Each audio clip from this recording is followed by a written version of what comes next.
Assalamualaikum warahmatullahi wabarakatuh. Alhamdulillah. Alhamdulillahilladzi ja'ala Ramadan syahrul lil mu'minin. Allahumma shalli ala nabiyyina Muhammadin wa ala alihi wa ashabihi al-tahirin. Amma ba'd. Jamaah yang Ramadan, pada malam hari ini kita melanjutkan kitab di malam 21.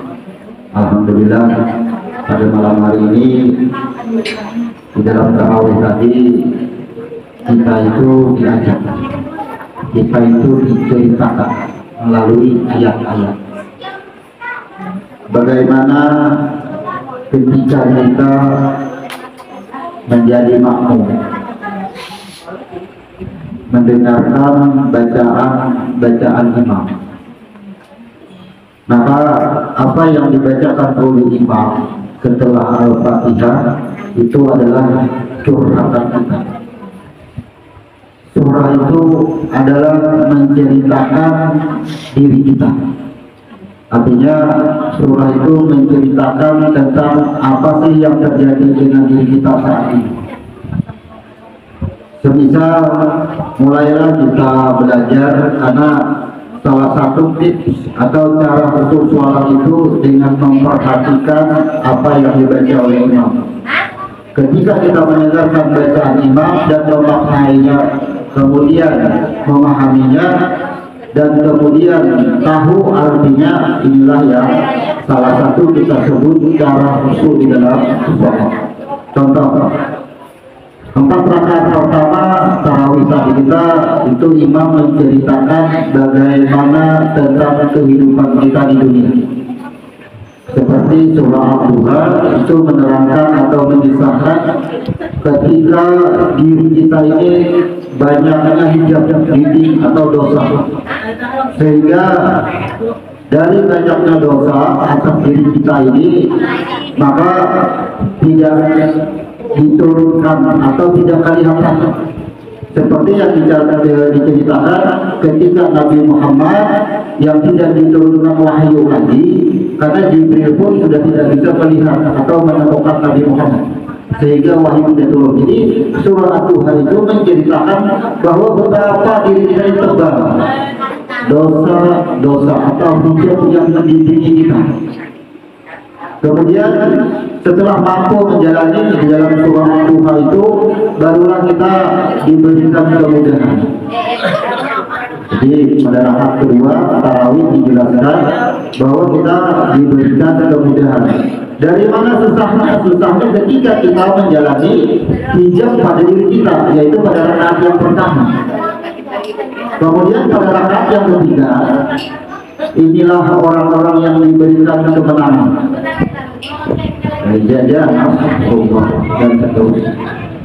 Jadi rakaat ketiga itu menjelaskan rentetan perjalanan kehidupan kita ketika kita sudah menemukan yang namanya atau diberikan kemudahan. Kemudahan ini diberikan kepada orang-orang yang muttaqin, orang-orang yang takwa, orang-orang yang bertakwa.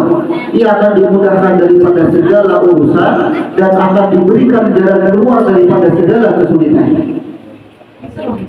Maka tepatlah surah tadi pada rakaat yang ketiga, inilah kemenanganmu, ijazah absur.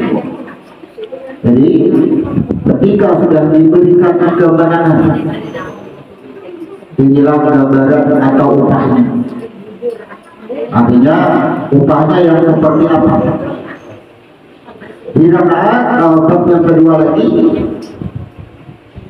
diceritakan tentang alam kubur.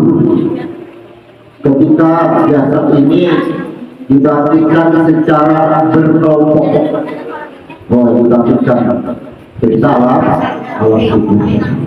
Setelah alam kubur, kita akan menuju tempat yang disebut dengan alam kiamat.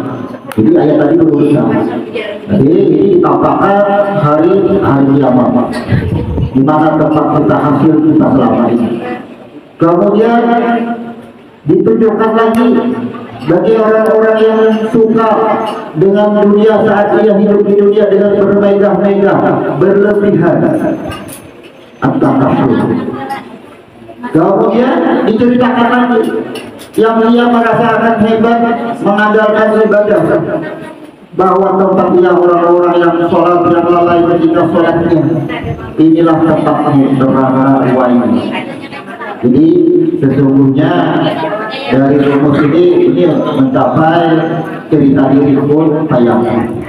Inilah tarawih kita ini diajak oleh imam, marilah kita membaca diri ikro kita baca. Jadi pemilihan surah ketika sholat itu adalah diperintahkan yang paling bagus itu berkenaan dengan apakah dengan diri kita atau berkenaan dengan cerita hari momennya. Jadi belajarlah kita menyikapi bagaimana ketika kita jadi imam memahami surah yang dibaca setelah Fatihah. Jadi kita akan terbawa. Inilah salah satu tips kita itu khusus. Kita ketika benar-benar mendengarkan bacaan imam. Kemudian di dalam diri atau diri ini kan disebut agama, bahwa setiap diri itu memiliki cara dan setiap diri itu akan kembali. Kemana kembalinya? Tentunya setiap diri itu akan kembali kepada asalnya. Sebuah hadis yang berbunyi Bani Islam ala khamis. Islam itu dibangun atas 5 perkara yang disebut dengan rukun Islam. Yang pertama syahadat, kemudian sholat, kemudian berpuasa, zakat dan haji.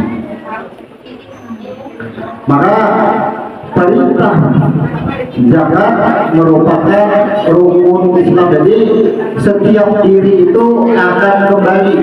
Cara kembali itu dengan cara yang 5. Ia kembali kepada Tuhan, kepada Allah itu yang pertama nantinya persaksiannya dulu.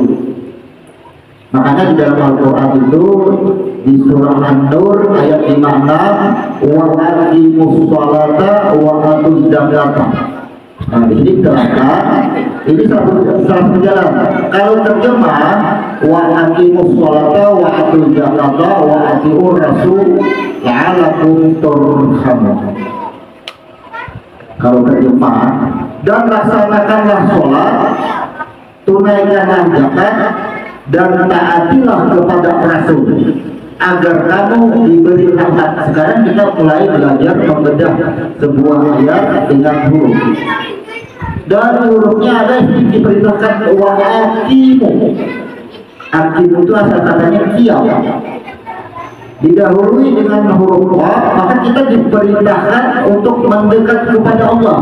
Bagaimana mendekat kepada Allah? Karena ada huruf itu mendekat wahid. Ulazal muqarrabun. Muqarrabun itu kata kerja, berarti kita diperintahkan untuk mendekat kepada Allah.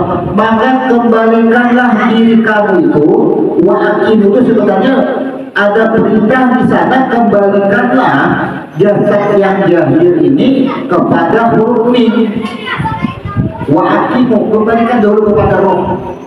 Kalau hendak dekat lawan aku, ya Tuhan kembali dulu kepada roh. Semasa masih ada jasad belum awal lagi.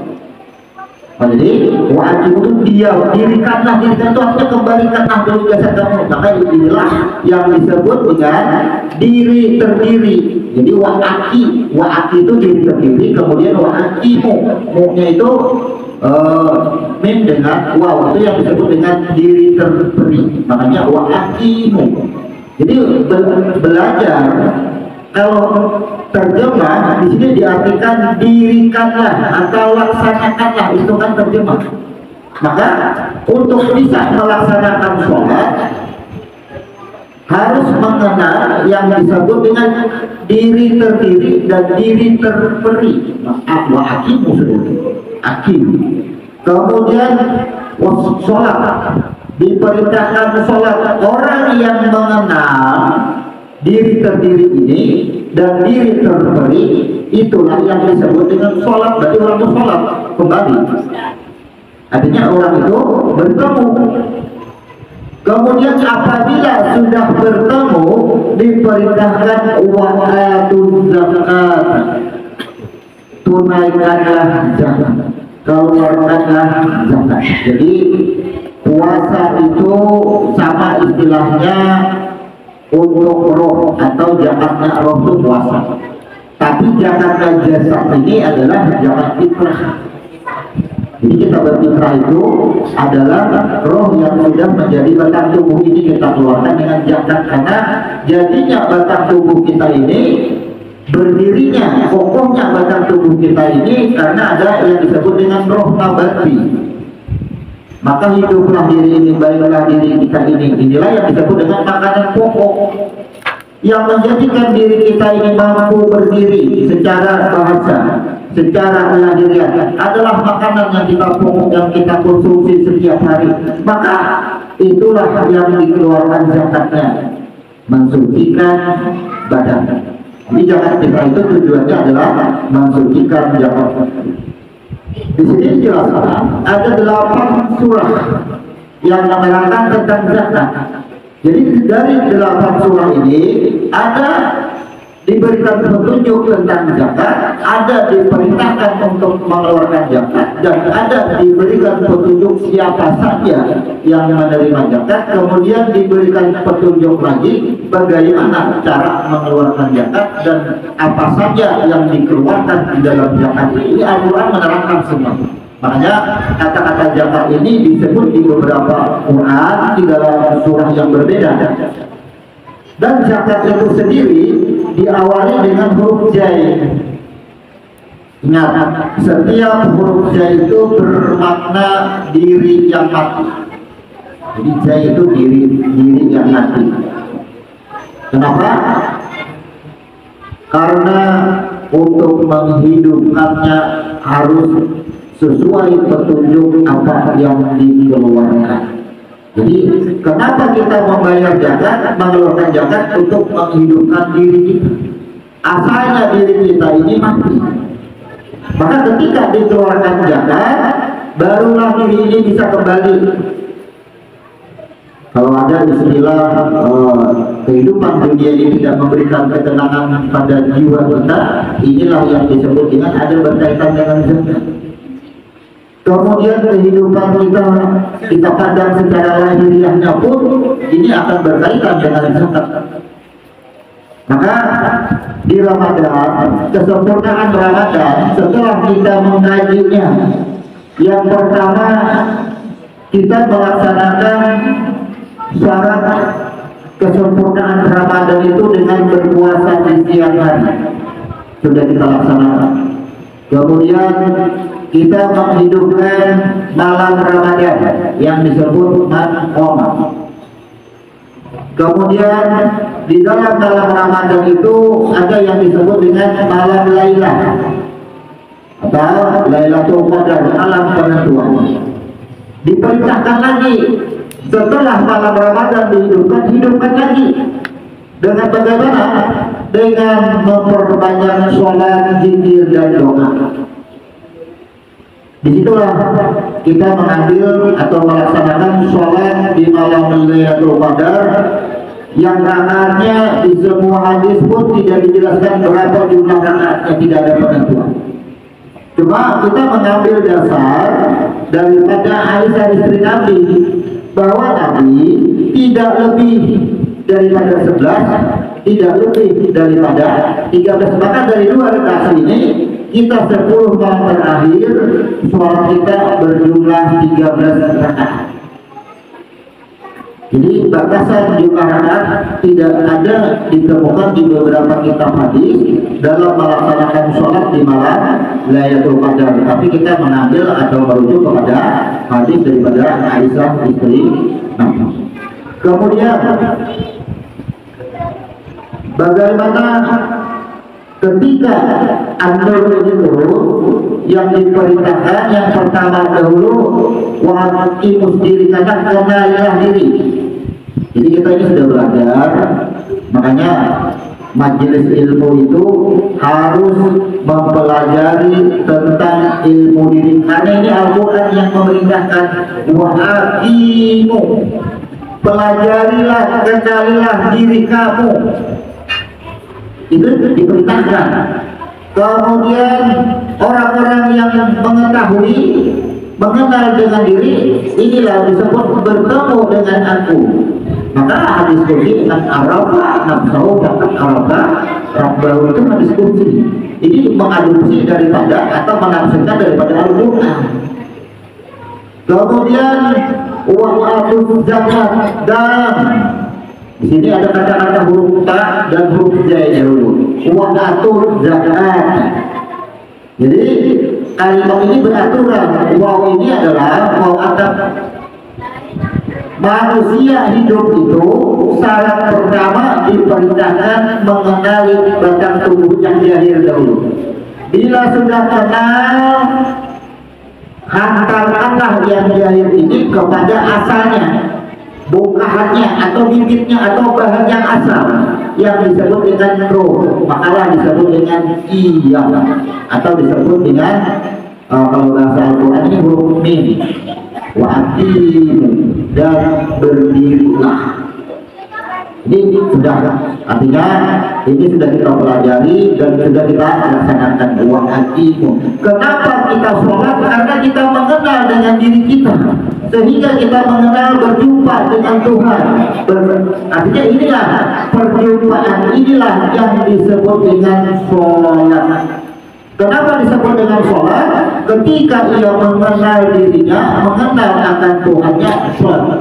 Maha benar, ternyata aku diciptakan, ternyata aku ini makhluk. Sholat. Kemudian wa'atus.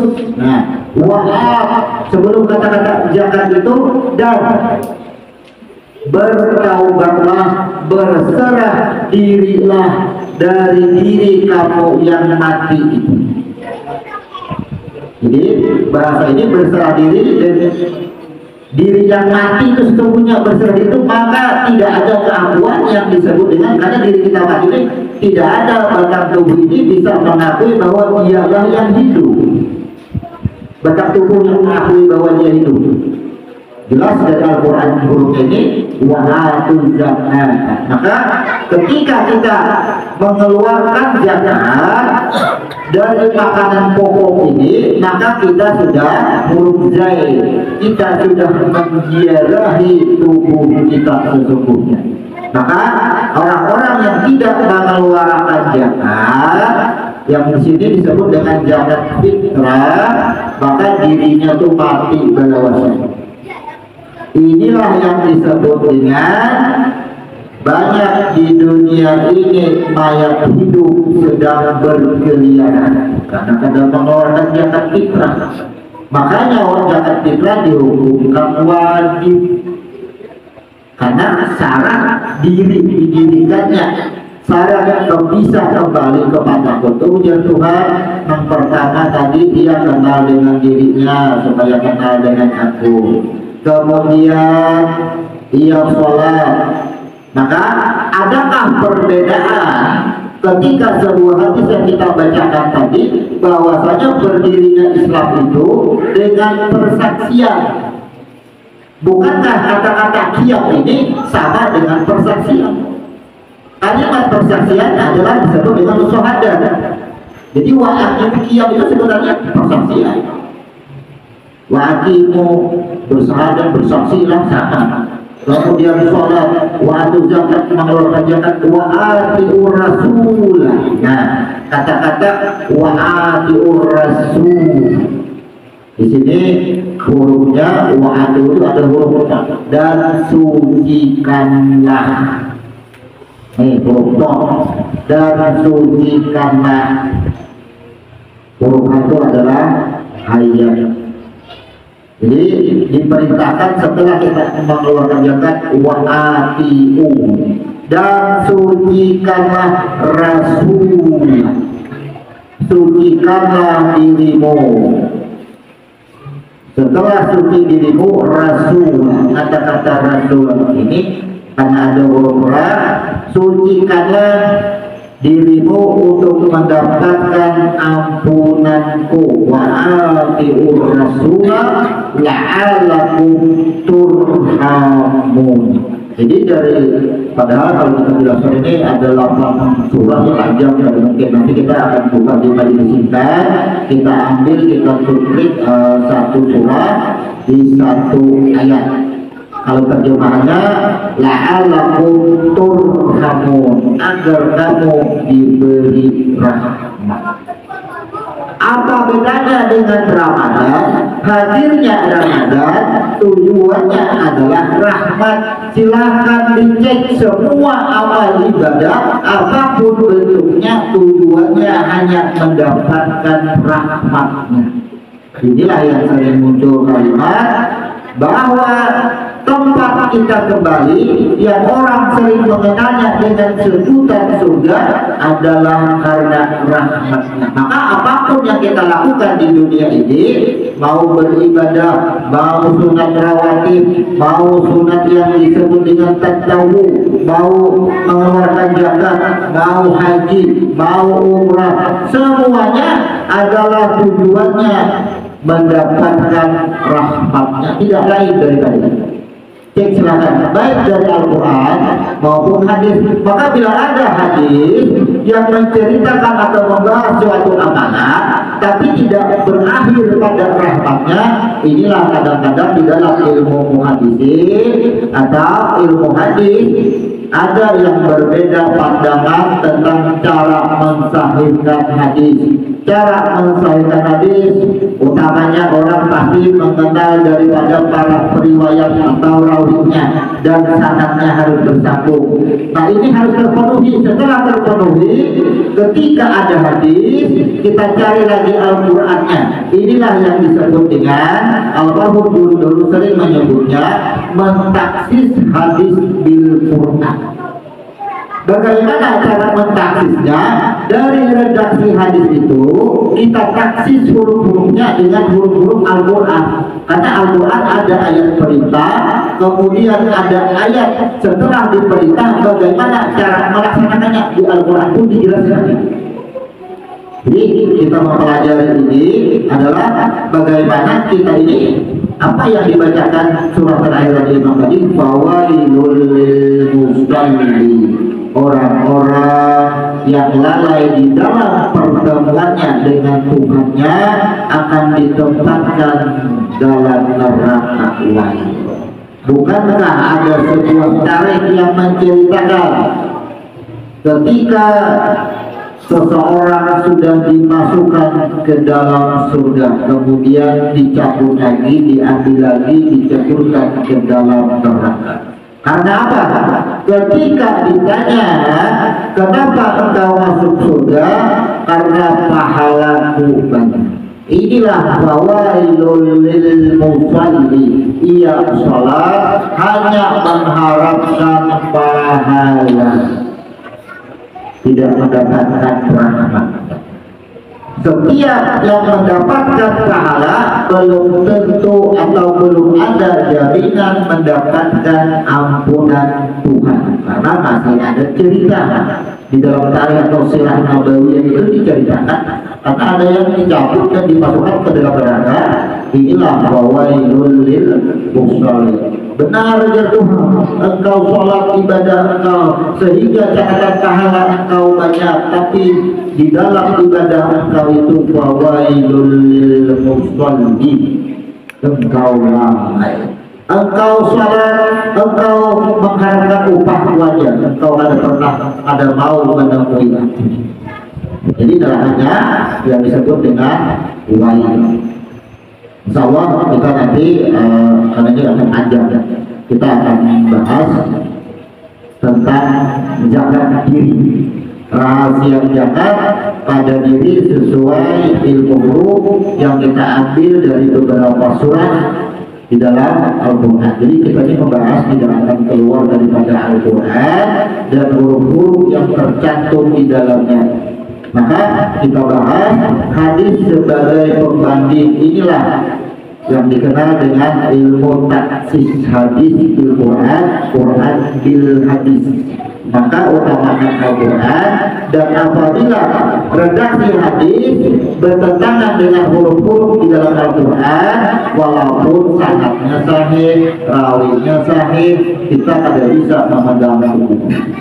Jadi karena setiap hadis itu ada yang mensahihkan, ada yang mendaifkan. Segolongan yang lain bisa mensahihkan, sementara segolongan yang lain bisa mendaifkan.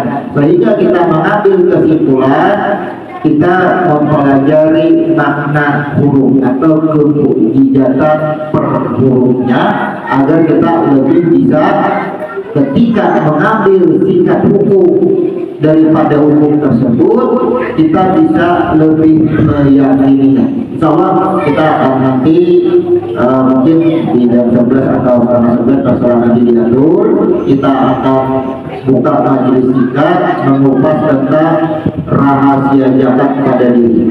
Sekian kita tutup. Subhanallahumma wa bihamdika asyhadu an la ilaha illa anta astaghfiruka wa atubu ilaik. Assalamualaikum warahmatullahi wabarakatuh.